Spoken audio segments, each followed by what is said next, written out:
Alors avant de débuter, je voulais commencer par remercier chaleureusement nos intervenants. Tout d'abord, Monsieur Olivier Macaret, dirigeant de Subrenat, et Karim Chigri, qui est commercial dans cette entreprise et également élu au Conseil économique et social. Nous aurons également le plaisir dans ce webinaire d'entendre Madame Salima Benamou, donc, qui est économiste à France Stratégie dans le département Travail, Emploi et Compétences et auteur avec le professeur Édouard Lorenz d'un récent rapport sur les entreprises apprenantes qui a eu beaucoup d'écho et qui souligne beaucoup d'éléments très intéressants autour de cette question-là. Je tenais également, avant de débuter, à remercier toute l'ARACT Hauts-de-France, qui est représentée aujourd'hui avec nous par Marilène Copy, qui animera la partie témoignage et sans qui ce webinaire n'aurait tout simplement pas été possible. D'accord.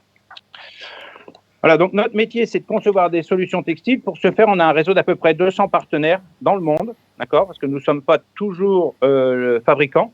On va chercher les compétences là où elles sont dans le monde, dans différents domaines. On fait à la fois du chêne et trame, d'accord, donc des textiles traditionnels, mais aussi de la maille, du tricot, en notre terme, et aussi des non-tissés. Non-tissés qui servent d'ailleurs à la fabrication des fameux masques jetables ou de blouses ou de charlottes pour les hôpitaux. Donc c'est là-dessus qu'on s'est assis pas mal pour concevoir nos produits dans cette période de crise. Voilà, donc notre métier, c'est à la fois de concevoir avec nos ingénieurs en interne des solutions textiles et de les mettre en œuvre avec nos réseaux de partenaires partout dans le monde. Partout dans le monde, notamment en Asie où on fait à peu près 30% de nos achats, et nous avons des équipes sur place. Équipes que nous avons fortement mobilisées pendant cette période pour nous aider justement à trouver les bons produits avec les bons cahiers des charges en Chine, au Vietnam, au Pakistan, partout où on pouvait en trouver pour amener le plus vite possible de la matière en France. Voilà, donc nos forces au niveau de Subrenat, et ces forces que j'avais listées avec les équipes il y a bien longtemps pour qu'on en prenne conscience. Bah, finalement, en relisant pour le webinaire d'aujourd'hui, je me suis dit toutes ces forces-là, eh ben, elles ont été utiles dans cette période de crise. Et c'est ce qui a fait notre réussite. Bien sûr, des équipes enthousiastes et dynamiques en France et à l'international, hein, qui ont l'habitude de travailler ensemble. Une démarche de co-innovation permanente. On est toujours en train de créer des solutions textiles. Un réseau d'experts, plus de 200 partenaires, chacun avec des compétences différentes, qu'on sait associer.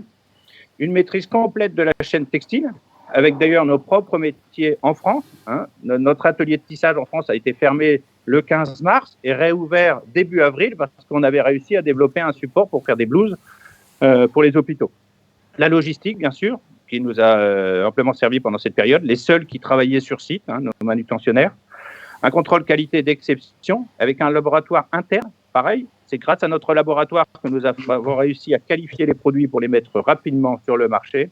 Un service client irréprochable, ça, comme toute entreprise, je suppose, et des conseils personnalisés sur les normes réglementations. Normes réglementations sur les masques ou les blouses, nous n'y connaissons rien du tout. On a tout appris en moins de temps possible, on s'entourait des bons experts et on a intégré chez nous, même dans notre laboratoire, on a investi tout de suite dans le matériel pour faire les tests et valider nos qualités.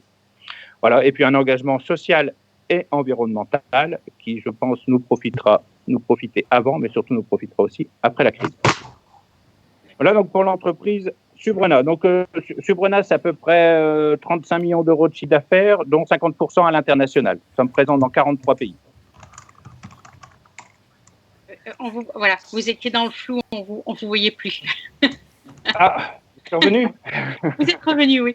Et qu'est-ce qui vous a incité à vous positionner sur ce secteur-là pendant la crise sanitaire? C'est une pure opportunité business et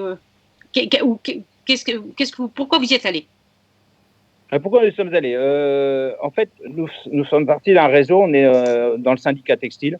Nous faisons partie des pôles de compétitivité textile. Hein, ici, on a Euramatériaux, c'est à Lille. Et ces syndicats, ces structures textiles ont tout de suite été contactés par le gouvernement, notamment par la DGE, en disant attention, on a un manque de masques, on a un problème avec le textile en France, il faut mobiliser vos entreprises autour de ça. Étant très présent dans ces structures-là, tout de suite, on a été consulté, on a été appelé en disant qu'est-ce que vous pouvez faire pour nous aider. Et donc, au début, vous réfléchissez, vous dites on ne connaît pas les cahiers des charges, on ne connaît pas le marché, ça va être ponctuel, qu'est-ce qu'on fait? Et puis finalement, votre activité où on avait peut-être entre 5 et 10% de notre chiffre d'affaires fin mars sur nos marchés traditionnels. Donc d'un côté, vous dites, mince, en défensif, il faudrait peut-être que je fasse quelque chose. De l'autre côté, vous voyez le secteur médical qui souffre d'absence de textile. Et puis nous, avec nos savoir-faire, on s'est dit, tiens, il faut peut-être mettre à disposition de tout le monde nos compétences. Et puis alors là, on a mis un coup d'accélérateur, on a mobilisé toutes les équipes et on a réussi en 15 jours à mettre au point nos offres produits en conformité avec les réglementations. Est-ce que vous considérez que vous avez pris un risque ou un risque calculé? Au début, c'était un risque, mais mesuré. On a été tout doucement, d'accord. On a fait des petits achats, mais quasiment tous les jours. Tous les jours, on s'est positionné sur des volumes supplémentaires. On remettait en question tous les jours nos achats. Et au fur et à mesure que l'on voyait que nos produits convenaient au marché, on a accéléré. Et après, là, on a pris un risque beaucoup plus important parce qu'on a accéléré très vite, très fort, mais par petites touches au départ. Et qu'est-ce qui a fait finalement que vous avez été réactif? C'est quoi votre capacité? C'est quoi votre capacité? Agilité? Sur quoi vous l'avez construite? Déjà, on avait beaucoup de savoir-faire en interne. D'accord, on avait des savoir-faire en interne, on avait des équipes sur place avec les compétences, mais aussi des équipes en Asie pour sourcer les bons produits. Une structure aussi sur place en Asie qui pouvait acheter les produits, parce que forcément, quand vous avez une structure, ne serait-ce qu'en Chine, c'était plus facile pour une société chinoise d'acheter des masques qu'un étranger qui arrivait, qui avait besoin de masques, alors qu'il fallait d'abord fournir le marché local. Donc là, ça nous a permis de prendre des positions. Petit à petit, nous, on était au cœur, avec mon associé, on était au cœur de ce qui se passait quand même. On est resté sur le front tout de suite. On a pris les choses en main, alors que d'habitude, on prend peut-être plus de recul par rapport au quotidien et au développement de nos produits. Et là, en étant dans l'entreprise, on coordonnait toutes nos équipes qui, elles, étaient en télétravail pour savoir ce qu'il fallait faire, parce que c'est elles, finalement, qui avaient le savoir. Nous, on ne l'avait pas forcément, mais en allant piocher chez chacun de nos collaborateurs, en les tenant informés de ce qu'on faisait, on a réussi à avancer très vite. Donc, vous avez raccourci les processus de la conception à la mise sur le marché, c'est ça? Il n'y avait plus beaucoup de respect des procédures et des organisations comme on les a traditionnellement. Et c'était circuit court. Il y avait qu'une chose qui comptait pendant cette période-là, c'était la vitesse. Celui qui avait le produit, d'accord, il n'y avait quasiment pas de notion de cahier des charges. Il fallait quand même que le produit soit efficace, mais il n'y avait pas de cahier des charges très bien défini. Il n'y avait pas de notion de prix, d'accord. Donc ça permet d'aller aussi très vite, parce que tout ce qui fonctionnait en termes d'usage, finalement, pouvait être mis sur le marché. Et c'est d'ailleurs maintenant que ça se complique. Les entreprises françaises avec les masques, c'est qu'aujourd'hui, il y a une notion de prix qui est revenue en critère principal. Aujourd'hui, de développer des masques en France. Et vous semblez dire que vous avez chanté beaucoup de procédures pendant cette période, mais est-ce que si vous étiez resté dans le cadre, vous auriez pu être réactif comme vous l'avez été? Non. Je crois qu'on ne l'aurait même pas fait. Ça aurait été trop lourd, surtout avec les gens en télétravail. On a ce qu'on appelle des rites et des rythmes dans l'entreprise, où toutes les semaines, c'est organisé, il y a des réunions, il y a des points d'activité. Là, il fallait réagir, on prenait 10 décisions dans la même journée, quoi. Il fallait aller vite. Donc, ce n'était pas possible de se voir. Ce qui était important, c'était de verrouiller techniquement, de s'assurer que la solution textile réfléchie ou choisie permettait de respecter surtout ce que la DG a demandé, donc les notions de respirabilité et surtout d'efficacité de filtration. Il était là le gros du travail. Et par contre, on ne s'interdisait pas de prendre des textiles, des solutions qui étaient surdimensionnées, c'est-à-dire qui étaient beaucoup plus chères que ce que le marché aurait pu prendre à la normale. Et là, avec la base des stocks que l'on avait dans l'entreprise, on a pu amorcer la pompe aussi. Allez-y. C'est ça que veut dire Olivier. Voilà, on a aussi chanté pas mal de process, c'est qu'habituellement on aurait d'abord étudié le prix pour s'assurer qu'on a la bonne solution et au bon endroit. Ne pas mettre une Ferrari là où on demande une de chevaux par exemple, Là par contre, cette crise-là, tout faisait feu. Donc ça rentrait dans le cahier des charges techniques et fonctionnelles. Et vous avez travaillé le sa fabrication avec un site, une filiale basée à Saint-Étienne, c'est ça? Il me semble. Une partie des produits ont été faits sur notre atelier de tissage qui était à Saint-Étienne. D'autres produits, on les avait pour certains en stock. D'ailleurs, c'est là aussi un élément qui nous a permis d'aller vite, c'est qu'on a pas mal de stock et qu'on avait des produits. On travaille beaucoup pour la filtration industrielle. D'accord, pour l'industrie automobile ou l'industrie agroalimentaire pour la filtration. Et donc, on a pris ces produits parce qu'on savait qu'ils avaient de l'efficacité en termes de filtration. Donc, ça nous a permis d'aller vite. On a tapé dans notre stock au début et après, on était voir notre réseau de fournisseurs français, mais aussi européens, pour trouver de la matière parce qu'il y avait pénurie de matière à ce moment-là. Le non-tissé était devenu un produit rare, très cher. Les prix ont été multipliés par 4 ou 5 en 15 jours de temps. Donc, mais c'est parce que aussi on était dans ce réseau-là qu'on a réussi à avoir des capacités de production pour nos clients. En fait, on ne connaissait pas le marché, mais on connaissait nos produits. C'est une des clés aussi. C'est qu'on savait ce qu'on avait en ressources. Et qui vous a aidé à connaître le marché alors? La DGE, beaucoup, et les pôles de compétitivité. Ils nous ont pas mal alimenté là-dessus. Bon, et puis après, on s'est renseigné sur la FNOR, sur les normes, on a décortiqué tout ça, on a regardé. On a aussi appris pas mal de nos équipes en Chine, qui nous remontaient la façon dont étaient faits les produits là-bas, en se disant, bah tiens, s'ils les font là-bas, c'est peut-être... Une première étape, c'est de les faire de la même façon. Après, on réfléchira à les faire peut-être autrement, mais d'abord, copions ce qu'ils font là-bas et au moins, on ira vite. Et les salariés, ça a été facile de les mobiliser? Comment ils ont été réactifs eux aussi? Comment ils étaient dans cette période, vos salariés, votre équipe? Alors, la première semaine, de manière défensive, comme on ne savait pas ce qu'on allait faire, on a mis tout le monde en chômage partiel. D'accord, donc tous les bureaux étaient en chômage partiel. Seule l'équipe logistique est restée ouverte parce qu'on avait quelques clients qu'il fallait continuer à livrer, notamment nos clients dans l'agroalimentaire. Donc là, déjà, ça a été une démarche importante, c'est que nos salariés dans l'entrepôt ne voulaient pas travailler. D'accord, c'est normal parce qu'ils disaient dans les bureaux, ils ne travaillent pas, c'est dangereux et vous nous faites venir pour charger les camions. Alors, on l'a expliqué, le rôle qu'ils devaient avoir, que si demain on ne livrait pas nos clients dans l'agroalimentaire, il n'y aurait plus rien dans les magasins, que s'il n'y avait plus rien dans les magasins, quand ils auraient à faire leurs courses, ça va être compliqué. Tous les jours, on les accompagnait pour les motiver. Et puis finalement, ils ont pris conscience de tout ça et ils sont venus et ils ont bossé comme des dingues. Et ils nous ont permis, justement, après, de faire tourner le magasin.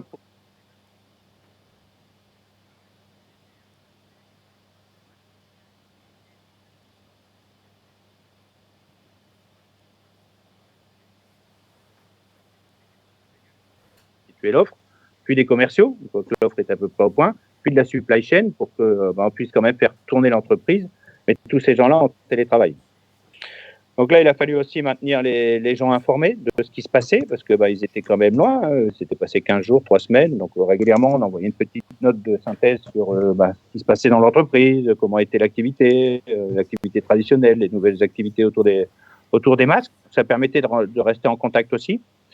On a organisé toutes les semaines un point avec le CSE. Donc, on avait une réunion de CSE toutes les semaines pour savoir quelle organisation on allait mettre en place pour la semaine suivante en fonction de l'activité qui se développait de plus en plus. Réunion après avec les managers pour que tout le monde soit bien coordonné. Et ça, un rythme régulier. D'habitude, on se voit une fois tous les 2 mois avec le CSE. Là, c'était toutes les semaines. Est-ce qu'ils ont le sentiment finalement d'avoir appris sur cette période où finalement vous n'étiez pas dans le cadre? Est-ce que les équipes ont eu l'impression que c'était une période propice à des apprentissages pour eux? Apprentissage, oui, on apprend de la situation, on apprend aussi sur nous-mêmes, on se rend compte qu'on est capable de se surpasser. Par contre, est-ce que cet apprentissage va nous permettre de tenir sur la durée? Il est un peu tôt pour le savoir parce que beaucoup de choses ont changé, mais effectivement, on va peut-être revenir à la normale, et on le sait pas encore en fait, on le sait pas encore. Mais effectivement, on apprend beaucoup sur nous, on apprend beaucoup sur l'autre. C'est-à-dire quand on voit le collègue se surpasser, on se dit tiens, moi aussi je veux en faire partie, moi aussi je veux faire l'effort de guerre, moi aussi je veux aider, parce qu'au final on en était là. On regardait pas par rapport au travail, on regardait à vouloir aider et mettre mettre la main à la pâte et donner un coup de main. C'était ça surtout la priorité au départ. Alors, je pense que les équipes ont beaucoup appris parce qu'on a développé des nouvelles gammes de produits sur des nouveaux marchés avec des nouvelles normes. Mais chez Suvrona, ce que je disais en introduction, c'est presque un non-événement puisque toutes les semaines, on va développer entre 10 et 20 nouveaux produits, d'accord, et sur des marchés très différents. Donc, on a cette culture, cette agilité pour toujours apprendre, d'accord, et mettre au point nos solutions qui répondent à des cahiers des charges. Ça veut dire que vos équipes sont aussi dans l'idée où on est dans des processus d'essai, erreur, correction. Ça fait partie de l'ADN de Suvrona. Oui, ça fait partie de notre ADN. Surtout en textile technique, ça arrive régulièrement que l'on développe et que l'on se plante au départ et on doit corriger et remettre le produit en développement. Il y a un va-et-vient qui se fait très, très régulièrement, mais avec les clients en plus. Hein. C'est-à-dire, c'est pas quand on dit échec, c'est pas un échec qu'on perd le client. C'est le client est prévenu dès le départ que les premières versions textiles ne vont pas forcément répondre à 100%. Et au fur et à mesure, on s'adapte. Le client s'adapte aussi. On revoit la copie avec lui. Peut-être que son cahier des charges est mal écrit. Et à la fin, on sort une solution. C'est dans nos habitudes que de devoir aller vers l'inconnu et très vite s'approprier l'information. Et ça, toute l'équipe est dans cette logique-là. C'est le management. Il y a cette adaptabilité, cette perception des choses, de ce qu'est l'innovation, comment elle se construit. Oui. L'entreprise est toujours en mouvement. Vous savez, nous, l'entreprise, elle a été réinventée sur ces 20 dernières années, sinon on ne serait plus là. Hein. Donc cette démarche-là, elle fait partie de notre quotidien. Alors là, bien sûr, ça a été décuplé, ça a été accéléré, ça a été fait de manière beaucoup moins structurée que ce que l'on fait d'habitude. On a l'habitude de travailler comme ça. En fait, on a l'habitude d'avoir une stratégie industrielle qui évolue. La stratégie de début d'année peut légèrement dévier en cours d'année. Pas énormément, parce que sinon on aurait eu des soucis. Mais globalement, on n'arrive pas forcément pile poil là où on voulait aller, mais on a peut-être corrigé en cours de route. Mais c'est tout à fait normal pour nous, en début d'année, d'avoir une nouvelle stratégie pour l'année en cours. Tous les ans, on fait cet exercice-là, en fait, avec la direction, avec M. Macaré et monsieur Vibo, son associé. Et nous, en interne, ne serait-ce que nous, les commerciaux, tous les ans, nos marchés évoluent. C'est-à-dire, moi, j'ai commencé chez Suvrona, je faisais de la filtration et du textile pour l'habillement. Et progressivement, on est allé vers d'autres marchés. Je continue la filtration, mais là, je vais vers les textiles pour le camping ou pour l'induction, qui sont différents du textile de l'habillement. Donc, notre travail évolue, la société évolue, et c'est peut-être aussi une chose qui nous passionne, c'est qu'on ne sait pas ce que l'on va faire demain ou dans 6 mois. On a préparé, vous avez dit justement que c'était peut-être ça qui a fait que vous, plus petite entreprise, vous avez pris ce risque sur le marché alors que tu es plus grosse, plus structurée. Si les clients n'y sont pas. Alors, c'est surtout, je pense qu'on n'était pas dans ce marché-là. On n'était pas sur le marché de Un écho, oui. On n'était pas sur les marchés de la santé. Et donc, quand on arrivait avec des masques, qui malheureusement, pour tout le monde, mais avec des prix qui étaient 5, 6, 10 fois plus élevés que les prix de la normale, on est allé finalement sans savoir. On a demandé à combien vous étiez prêts. Et des entreprises qui avaient l'habitude de faire des masques se sont dit, mais on n'arrivera jamais à vendre des masques 10 fois le prix habituel ou des blouses 5 fois le prix de d'habitude. Et pourtant, le marché était tellement demandeur qu'il fallait le faire, quoi. Et on nous a été reconnaissant de faire, même à ce prix-là. De toute façon, nous, on ne pouvait pas faire autrement, hein, sinon on ne trouvait pas de solution aussi vite. Et donc, je pense qu'on a été beaucoup plus vite, beaucoup plus opportuniste que des entreprises qui étaient traditionnellement dans ce marché-là. D'accord. Est-ce que vous pensez que vous allez continuer à faire des blouses ou des masques? Alors, des blouses peut-être, mais alors avec, si possible, avec une innovation dessus, hein, des blouses qui seraient anti-taches ou lavables beaucoup plus facilement ou beaucoup plus de fois, et notamment sur notre atelier de tissage Saint-Étienne. Sur les masques, à aujourd'hui, on va continuer à en faire parce que la France veut en retrouver sa souveraineté au niveau de la fabrication de masques pour ne plus être dépendant comme ça de la Chine. il va falloir alimenter les machines de fabrication de masques en matière première. Et là, on va être présent. En plus, on a encore augmenté notre savoir-faire là-dedans pendant cette crise. Donc là, on va se passer. La complexité maintenant, ça va être de rester dans une fourchette de prix qui soit convenable, parce qu'on va se retrouver en concurrence avec des pays étrangers. Donc il va falloir professionnaliser ce qu'on a fait là un petit peu à l'arrache depuis 2 mois, et essayer de travailler sur l'innovation pour trouver finalement c'est quoi le masque de demain. Aujourd'hui, on voit tous ces masques jetables qui sont quand même peut-être les plus agréables à porter au quotidien, les plus faciles à porter, notamment dans le milieu professionnel. Mais ça fait beaucoup de déchets, ça pollue. Il faudrait peut-être trouver le masque. Là, on a lancé des projets avec les pôles de compétitivité pour se dire, est-ce qu'on pourrait pas faire des masques biodégradables ou des masques monocomposants pour pouvoir les recycler avec une partie désinfection. Donc, on travaille sur des projets comme ça maintenant, plus structurés, pour trouver le masque qu'on pourra peut-être vendre en 2021. D'accord. Ça, c'est aussi dans le cadre de votre inscription dans un réseau d'innovation. C'est ce que vous aviez dit. Voilà, tout à fait. On était au cœur de toutes les démarches, et au niveau des pôles de compétitivité et de la BPI, il y a eu des appels à projets justement pour structurer la filière de fabrication de masques pour demain. Okay. Tout de suite, on s'est inscrit dans cette dynamique, et puis j'espère que ça donnera quelque chose dans les prochains mois. D'accord. Alors, Karim, là, c'est plus une question au secrétaire du CSE. Quel a été le rôle du CSE finalement pendant toute cette période ? En fait, très tôt, nous, on a été, on a eu un peu le même réflexe que la direction. On a eu peur pour la pérennité de l'entreprise et pour la situation financière. Donc très vite, on a demandé à avoir une réunion et de faire un bilan de la situation économique. Donc les premières décisions étaient OK, comment le CSE peut vous aider à accélérer la protection de l'entreprise, et notamment en faisant en essayant de discuter avec les équipes pour leur dire il va peut-être falloir passer en chômage partiel. Est-ce que vous le comprenez? Est-ce que vous êtes d'accord avec cette solution? Et globalement, on n'a pas eu de problème. Les gens étaient réceptifs. Mais notre premier réflexe, c'était ça. C'était un réflexe de protection, en se disant il faut trouver le moyen pour aider l'entreprise à passer ce cap. Et très clairement, on pensait que ça allait durer au départ. Moi, à titre personnel, je pensais que la période de confinement allait durer 1 mois, 1 mois et demi.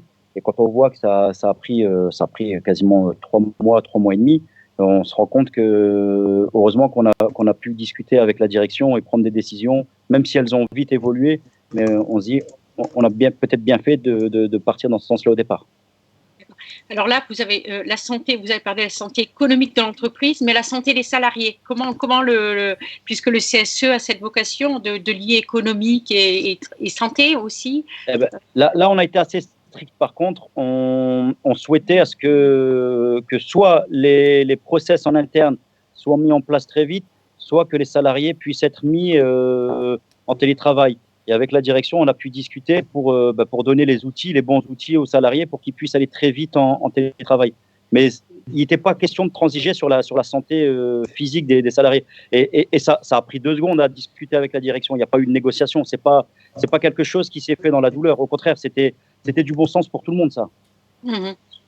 Alors, vous êtes une entreprise un peu particulière. C'est parce que les membres du CSE sont aussi, comme vous, responsables commercial, un autre responsable logistique et l'autre ingénieur. Donc, vous êtes aussi à des postes de management. Est-ce que ça simplifie les choses d'être membre du CSE et aussi responsable d'un service pour prendre en compte les dimensions de travail et les dimensions économiques? Peut-être, et on a l'habitude de discuter avec la direction. C'est-à-dire, on vient pas avec une idéologie en disant voilà le patron forcément il va vouloir casser du salarié. On n'en est pas là. On est loin de ces images-là, et ça peut-être que ça aide. Ce qui aide aussi, c'est que mine de rien, nous on est très proche de tous les salariés. Je veux dire, moi je passe ma vie dans l'atelier à discuter avec les personnes qui font les productions, les gens qui font la logistique, pour justement comprendre leur travail, ne serait-ce que pour ma partie professionnelle, pour savoir bien vendre, il faut savoir de quoi on parle, et aussi pour connaître les conditions de vie de nos collègues. Donc là-dessus, même si nous sommes tous les trois des cadres, on représente tous les salariés. Et souvent, d'ailleurs, quand on a eu des négociations avec la direction par le passé, bien avant la crise, c'était surtout pour d'abord les salariés les moins avantagés financièrement que l'on se battait. C'était pas d'abord les cadres et ensuite les Juste une minute à Olivier pour s'il veut dire quelque chose sur le sujet. Après, on va respecter le timing, on va poursuivre, mais vous aurez des questions d'auditeurs. Mais une minute sur ce point-là, sur leur positionnement et le fait qu'ils. Je sais qu'il y a une expression que vous. Ouais. Tout de suite, on a été complètement transparent sur ce qui pouvait se passer dans l'entreprise si la crise continuait. Donc forcément, donc là, la nécessité de mettre en place le chômage partiel et le PGE, ça c'était la première étape. Donc ça, on l'a décidé ensemble, mais tout le monde était d'accord. Et rapidement, quand on a sauté sur cette opportunité de travailler sur l'offre sanitaire qu'on appelle chez nous, ils se sont mobilisés tout de suite, toujours quand même en disant attention à protéger les salariés. C'était bien aussi parce que ça nous permettait de rappeler que c'était une nécessité et comment on peut faire, comment vivent les salariés à domicile. Nous, on n'avait pas forcément d'écho, ils sont plus en lien avec les salariés, donc ils remontaient des informations là-dessus. L'importance de les tenir au courant de ce qui se passait ici. Donc pour nous, c'était vraiment un moyen, parce que forcément, dans l'entreprise, on était 5, donc on ne savait pas bien ce qui se passait à l'extérieur. Et donc, le CSE nous donnait un écho supplémentaire. Écoutez, merci beaucoup, Monsieur Macarez. Merci, Monsieur Chigri, de ce témoignage vraiment passionnant. Je me tourne maintenant vers Madame Salima Benamou, qui est donc économiste à France Stratégie et auteur d'un rapport qui vient de sortir et qui a fait beaucoup de bruit sur les organisations apprenantes, défis et enjeux en France. C'est un rapport qui distingue 4 types d'entreprises, dont les entreprises apprenantes, qui se caractérisent par leur capacité réflexive, dans laquelle les salariés sont généralement très polyvalents, participent à l'élaboration des objectifs avec la hiérarchie, apprennent en continu, disposent d'une forte autonomie, etc. Qu'est-ce qui finalement, dans le témoignage de M. Macarez et de M. Chigri, fait écho avec les enseignements de cette étude ? Alors, tout d'abord, je tiens à vous remercier de m'avoir invité pour rebondir sur cette expérience que nous a fait part donc Monsieur Macarez et aussi Monsieur Chigri. Tout d'abord, je trouve globalement, je trouve que ce retour d'expérience est très intéressant et ce à plusieurs niveaux. Tout d'abord, il nous décrit de manière très concrète la manière dont l'organisation s'est transformée pendant cette crise sanitaire qui a été d'une ampleur quand même très exceptionnelle. Et je trouve que cette transformation renvoie aux caractéristiques d'une organisation de type apprenante. Et comme vous l'avez donc rappelé en introduction, c'est évidemment donc c'est une organisation qui vise à développer d'abord l'apprentissage en continu de tous ses membres. Donc c'est comme ça que l'entreprise apprend. Elle devient apprenante et cet apprentissage vise aussi à anticiper les transformations futures et elle appelle à des pratiques managériales qui sont très particulières et qui reposent, comme vous l'avez dit, sur l'autonomie des salariés, sur leur participation à la stratégie, à la mise en œuvre des process. Et ça, je trouve ça vraiment intéressant parce qu'on a vraiment un exemple pour moi qui est quand même qui est très concret et qui rejoint ce que l'on a dit. Donc ça, c'est quand même assez rassurant parce que nous, on a travaillé sur des données statistiques et sur une enquête avec un échantillon extrêmement large. Et là, vraiment, je trouve qu'il y a qu'on a un exemple concret qui est vraiment utile pour nous. Et l'autre chose que je trouve, je dirais même encore plus important, c'est que ce retour d'expérience nous montre que c'est possible d'avoir des organisations apprenantes en France, parce que c'est une organisation qui ne date pas d'aujourd'hui. Je veux dire, ça a été développé depuis plusieurs décennies parmi les experts en organisation. Et au moment où nous avons travaillé dessus, c'est vrai que beaucoup d'observateurs nous disaient que c'est une organisation comme ça qui, effectivement, peut présenter beaucoup d'opportunités, mais c'est peut-être pas adapté à la culture française, au management, à la manière. Voilà, les Français ne vont pas forcément bien coopérer. Il y a des problèmes de dialogue social entre les représentants du personnel dans les entreprises. Et là, je trouve qu'au contraire, si on part là-dessus, on se dit, ben, c'est pas possible en France. Donc, parce qu'on change pas la culture. Et je trouve que, et nous, c'est ce que nous avons avancé dans notre étude avec Édouard Lorenz, c'est de dire qu'au contraire, il faut aussi s'appuyer sur le ressort des salariés français. Et ils ont un rapport particulier au travail. Et je trouve que ce que nous montre cette entreprise, c'est que l'engagement des salariés, même si ça a été un peu long parce qu'il y a eu de la peur, forcément, je veux dire pour des raisons sanitaires, mais nous montre que les salariés dans cette entreprise, donc il y a eu un engagement, il y a eu aussi une capacité à se coordonner en interne comme à l'extérieur, une capacité aussi à être autonome et à prendre des risques, même si ça a été mesuré au début, et ce qui est tout à fait normal. Et ça, je trouve que voilà, c'est cette possibilité, c'est que cet exemple nous montre que c'est possible en France, et ça, c'est vraiment, je pense que ça va être vraiment très utile pour les entreprises qui peuvent penser que ça a un coût énorme. Alors, il y a eu évidemment une opportunité, c'est-à-dire qu'il y a eu une très forte contrainte qui a été transformée par une opportunité, mais et de ce point de vue-là, je trouve que c'est vraiment très éclairant. Et donc, du coup, je remercie l'ANACT d'avoir invité donc, cette entreprise pour témoigner. Donc, je vais revenir sur plusieurs aspects qui, moi, me font penser à une organisation apprenante. La première chose, c'est que Monsieur Macarès nous a parlé de la prise de risque et de la nécessité de sortir des cadres préétablis, comme ils ont l'habitude, la façon de faire habituelle. Et ben nous, ce qu'on nous dit, c'est et ben ça, on a dû le casser.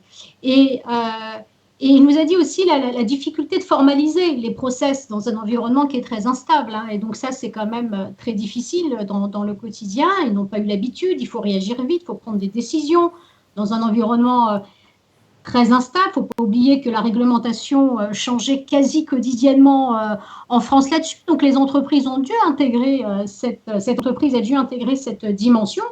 La réglementation changeait en fonction de la connaissance de l'épidémie. Et le corollaire de tout ça, la prise de décision, ben, ça veut dire qu'il faut aussi prendre des risques. Et pour pouvoir continuer son activité, et l'entreprise a dû revoir beaucoup de choses dans son fonctionnement global de l'organisation, dans ses modalités de travail, dans son contenu. Et de ce point de vue-là, je trouve que cette capacité à se remettre en question, c'est déjà une première marche vers un apprentissage. Et ça, c'est vraiment une caractéristique, je dirais, assez forte dans un processus de transformation vers une organisation apprenante. Ensuite, une autre remarque concerne les modalités de travail. Vous avez mis en place le télétravail, hein, même si ça a été mis en place à marche forcée. Hein, et donc, une partie de vos salariés a dû rester a dû continuer à travailler sur site, et puis une autre partie à distance. Et donc, il y a eu quand même dans cette modalité de travail, ce télétravail, il y a eu une adaptation réelle de l'entreprise à continuer cette activité avec ce travail à distance, même si vous aviez effectivement l'habitude avec vos sous-traitants à l'étranger de travailler à distance comme ça. C'est quand même, je trouve, une démonstration de cette adaptation et d'utiliser quand même le télétravail durant cette période qui était quand même complexe. Au niveau du travail lui-même, cette situation a conduit aussi les salariés avoir plus d'autonomie, hein, que ce soit dans la conception des produits. Vous nous avez aussi parlé de l'autonomie aussi dans la prise de décision, dans la conception, notamment de votre part, Monsieur Macarès. Et ça, je trouve que c'est très intéressant parce que on a souvent, et ça c'est aussi, je dirais, la vision du management qui prévaut encore aujourd'hui et beaucoup en France, c'est-à-dire cette séparation entre la stratégie et la production. Donc il y a ceux qui conçoivent la stratégie, puis il y a ceux qui font. Et ça, je trouve ça quand même très intéressant que cette crise a incité aussi le dirigeant de l'entreprise, comme aussi les IRP, donc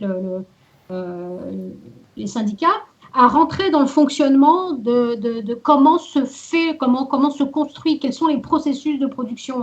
Et ça permet, je pense, de développer une analyse plus approfondie et systémique de l'ensemble du processus de fabrication d'un produit. Et ça, c'est vraiment une caractéristique, je dirais, d'une organisation apprenante. C'est que c'est vraiment une approche systémique des problèmes.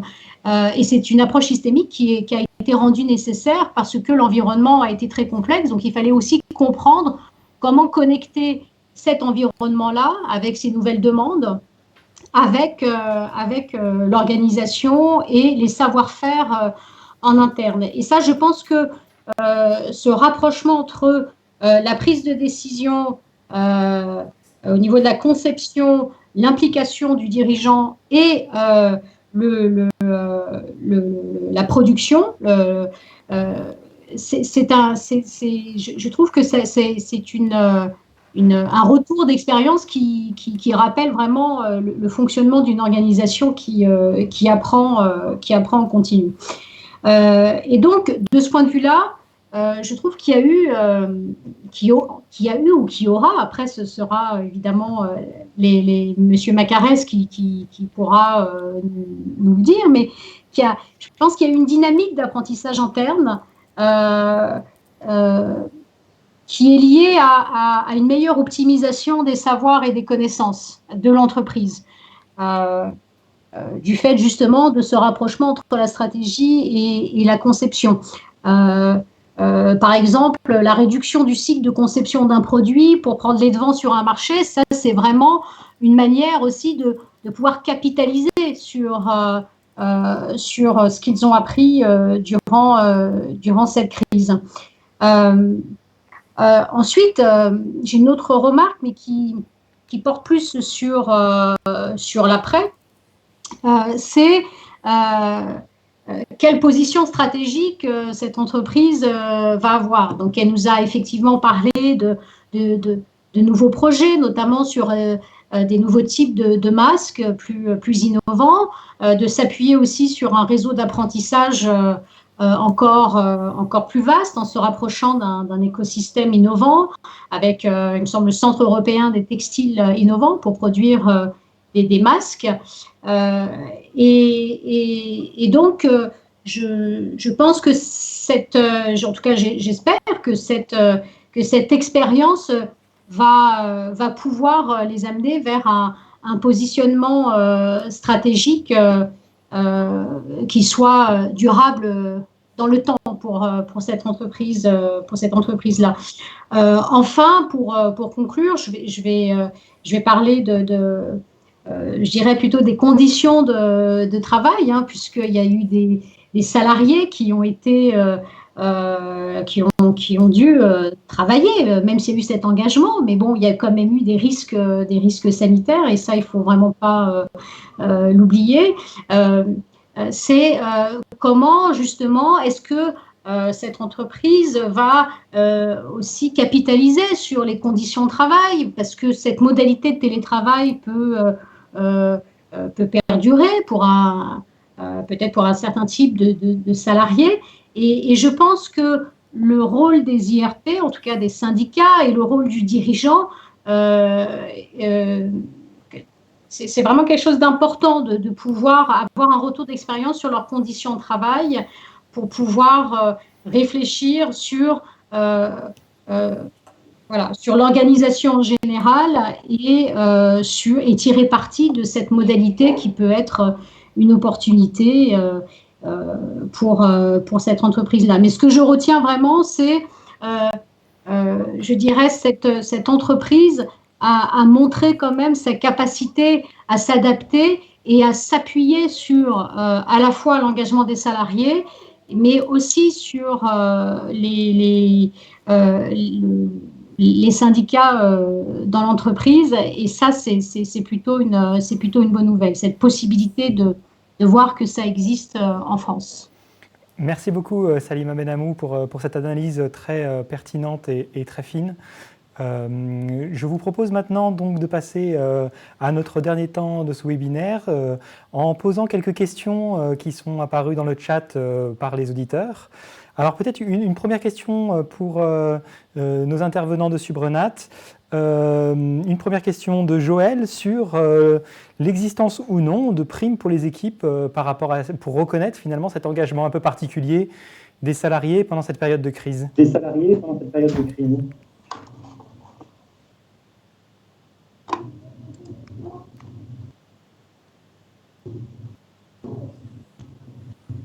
Monsieur Macaret, Monsieur Chigri. Alors, je vous propose... Bon, très bien.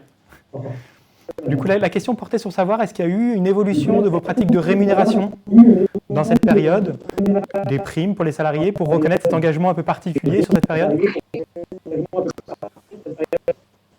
Alors, oui. Alors, ce qu'on a fait dès la fin du mois d'avril, il y a eu des primes pour la logistique qui était venue travailler alors que tout le monde était en télétravail. Donc, tout de suite, ils ont eu une prime dès le mois d'avril parce qu'on ne voulait pas attendre de savoir si on allait bien finir l'année ou pas. Ils méritaient tout de suite. Donc, on l'a fait. Et ensuite, dès le mois de mai, on a revu avec le CSE, les managers, l'ensemble des bonus individuels des équipes. D'accord? Parce que nos bonus, ils ont été définis en début d'année. Et ils n'avaient plus rien à voir forcément avec ce qu'on avait connu. Donc quand vous avez des objectifs qui vous sont définis et qui n'ont plus rien à voir avec la réalité, c'est pas très motivant. Donc ce qu'on s'est dit, c'est qu'on allait purger complètement les bonus jusqu'à fin mai, d'accord, en disant bon ben la première période de l'année, on fait la même chose pour tout le monde. Tout le monde a ses objectifs à hauteur de 50%. On a dit tout le monde aura 50% de son bonus individuel. On a versé des primes exceptionnelles pour tous ceux qui s'étaient mobilisés pendant la crise et on a redéfini tout de suite les objectifs à partir du 1er juin. Et ce qui fait qu'aujourd'hui, les gens ont des objectifs qui sont en corrélation avec la situation que l'on vit et non pas avec ce qu'on avait imaginé au 1er janvier.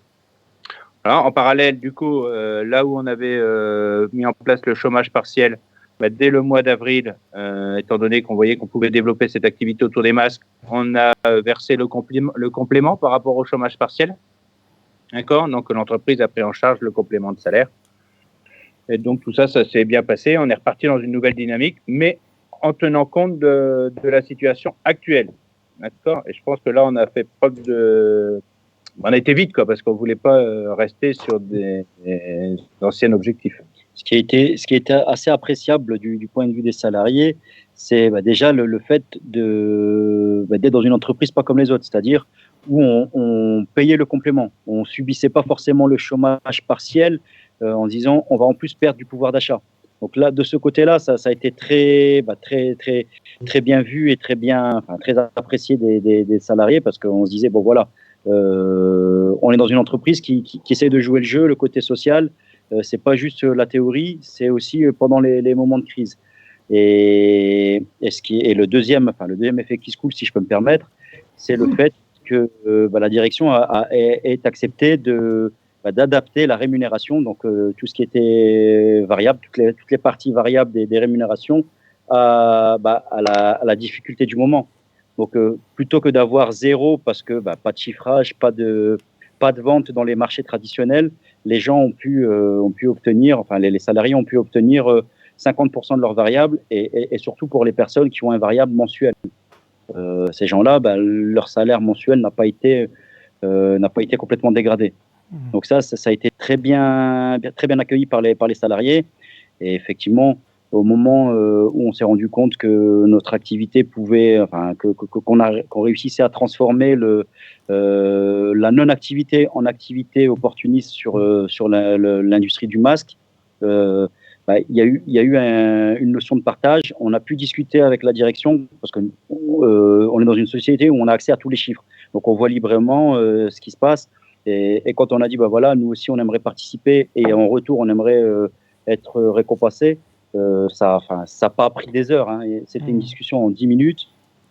Et avec le CE, avec la direction, et on est tombé très vite d'accord sur une manière de récompenser les efforts de chacun. Merci beaucoup pour ce retour. Pardon. Il fallait le faire. Merci pour ce retour très intéressant. Une question peut-être maintenant de Marie-Pierre, peut-être qui peut être pour les trois intervenants, pardon. Une question qui porte sur finalement ces pratiques de télétravail imposées, de masse, ou encore ces procédures sanitaires et les protocoles dont on sait qu'ils peuvent être assez lourds. En quoi est-ce que cela aussi peut constituer un frein finalement pour la capacité d'une organisation à être apprenante ?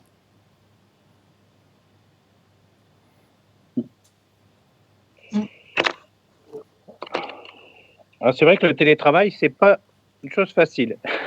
Au mois de février, on avait eu une discussion avec le CSE, justement parce que d'après ce que j'ai compris des textes, je suis pas expert, mais à aujourd'hui, c'est à l'employeur, d'accord, d'expliquer pourquoi les personnes ne pourraient pas être en télétravail, d'accord. C'est devenu un droit du salarié. On avait conclu la réunion en février avec le CSE, d'un commun accord, en se disant notre entreprise, étant donné qu'on est toujours en train de développer des nouveaux produits et de toujours être obligé de travailler en équipe, le télétravail, c'est pas fait pour nous. Ça, c'était la condition du mois de février. Donc, on s'était dit, maintenant, télétravail n'aura pas chez soi.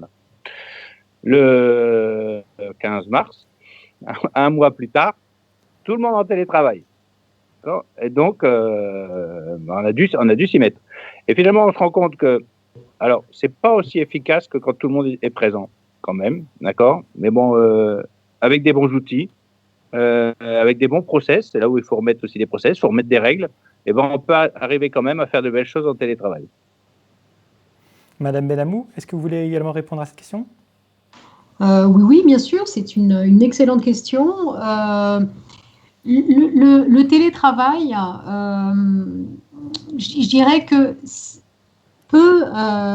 ça peut être un frein à une organisation apprenante si les activités de cette entreprise nécessitent des connaissances qui font appel à la fois à des compétences qui sont, je dirais, des compétences qui reposent assez conceptuelles, qui reposent sur un savoir codifiable, et conceptuel. Ça, c'est une connaissance que l'on peut transmettre à distance entre des gens qui ont le même niveau, je dirais, de compétences ou de technicité ou de qualification. Mais l'innovation repose aussi sur des compétences plus opératoires qui sont, on va dire, tacites, qui sont générées sur site, sur place, en fonction des expérimentations, des essais, des erreurs, et qui nécessitent des compétences plus opératoires. Et c'est ce croisement de ces deux types de connaissances qui permet aussi d'innover, de créer de nouvelles compétences et de nouvelles connaissances. Et ça, c'est sûr qu'une organisation qui se fait totalement à distance, il va arriver un moment, au moment de la conception de la fabrication du produit, si on ne croise pas ces deux types de compétences, ça peut poser problème. Il existe, donc tout dépend de la nature du produit, tout dépend des compétences de l'entreprise et de sa stratégie, bien sûr. Après, il y a des organisations nouvelles, mais qui ne sont pas, pour l'instant, identifiables dans les données statistiques au niveau des organisations du travail, c'est une organisation qui est totalement virtuelle, qui se fait donc à distance. Ça, c'est une organisation que j'avais qualifiée dans une étude qui était parue en 2017. C'est une organisation que j'avais qualifiée de plateforme apprenante virtuelle. Donc, c'est-à-dire que c'est une organisation qui rejoint les mêmes caractéristiques d'une organisation apprenante, donc c'est-à-dire une très forte participation, voire pas du tout de hiérarchie, mais une très forte participation des salariés qui ont une très grande autonomie et qui sont capables de travailler à distance avec des personnes dans les quatre coins du monde. Et ça, c'est valable pour des activités, par exemple, en recherche et développement, ou qui font vraiment que de la conception, où le savoir est codifiable et transférable. Mais une entreprise, c'est à la fois de la conception, mais c'est aussi de la fabrication. Et parfois, les remontées d'informations que l'on peut avoir sur site permettent d'améliorer la conception. Donc, je ne pense pas que… je pense que le télétravail peut être un frein aux organisations apprenantes, entre guillemets, physiques, mais on voit aussi des organisations du travail qu'on appelle des plateformes, que j'appelle moi des plateformes apprenantes, qui existent, mais qui s'adressent à un certain type de salariés pour un certain type de tâches et d'activités. Merci beaucoup. Une chose, pardon, je vous en prie. S'il vous plaît. Ce qu'il faut savoir aussi, c'est que le télétravail n'est pas adapté à tout le monde, ne serait-ce que déjà par la technologie. Est-ce que vous avez une connexion Internet suffisante? Est-ce que vous avez, en termes de logistique, est-ce que vous avez une pièce dans laquelle vous pouvez vous isoler? On n'est pas tous égaux devant le télétravail. Il y a des gens qui malheureusement, ont besoin de s'évader de chez eux, pour certains, parce qu'ils sont seuls, parce qu'ils ne voient personne, ou parce qu'ils n'ont pas la place pour pouvoir s'isoler. Donc, quand vous avez des enfants, quand vous avez une situation familiale qui fait que vous ne pouvez pas trouver l'endroit propice au travail, c'est pas forcément évident. Donc, oui au télétravail, mais faut que le salarié s'y retrouve aussi. C'est-à-dire qu'il soit dans les conditions optimales. Quand vous venez au bureau, on est tous égaux devant la manière de bosser. On travaille, du moins dans une entreprise, on travaille tous de la même façon.